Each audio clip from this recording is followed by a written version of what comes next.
Για να αποφασίσουμε αν έχει νόημα για έναν άνθρωπο που ασκεί ηγεσία μια παρέμβαση αλλαγής συμπεριφοράς, θα πρέπει να μπορούμε από το ξεκίνημα να απαντήσουμε σε δύο ερωτήματα.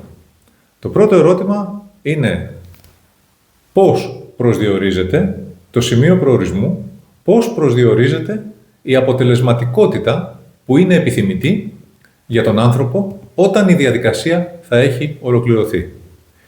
Ποια είναι τα ωφέλη που προκύπτουν για την ίδια ή τον ίδιο, ποια είναι τα ωφέλη που προκύπτουν για τον οργανισμό. Η δεύτερη ερώτηση είναι, αν δεν κάνει τίποτα, δεν ξεκινήσει καμία διαδικασία και παραμείνει στο υπάρχον επίπεδο αποτελεσματικότητας, συνεχίσει να κάνει τα ίδια πράγματα με τον ίδιο τρόπο, τι κακό θα του συμβεί, τι θα πάθει. Έχοντας απαντήσει αυτά τα δύο ερωτήματα, μπορούμε να έχουμε μια πρώτη αίσθηση και για το επίπεδο ετοιμότητας του ανθρώπου, αλλά και για το μέγεθος της προστιθέμενης αξίας που θα φέρει η διαδικασία. Εκείνο το οποίο δεν θα πρέπει με τίποτα να κάνουμε λάθος εξετάζοντας τέτοιου είδους υπηρεσίες είναι να τις εξετάζουμε στη λογική του γιατί όχι. Δεν πρόκειται για τέτοιου είδους ερώτηση. Η ερώτηση που πρέπει να γίνει είναι γιατί ναι.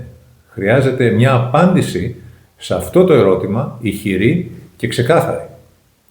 Η διαδικασία συμπεριφορικής αλλαγής για ανθρώπους που ασκούν ηγεσία είναι μια διαδικασία η οποία φέρνει εξαιρετικά αποτελέσματα, γιατί η συμπεριφορά είναι κρίσιμη για την αξιολόγησή τους στο ρόλο τους.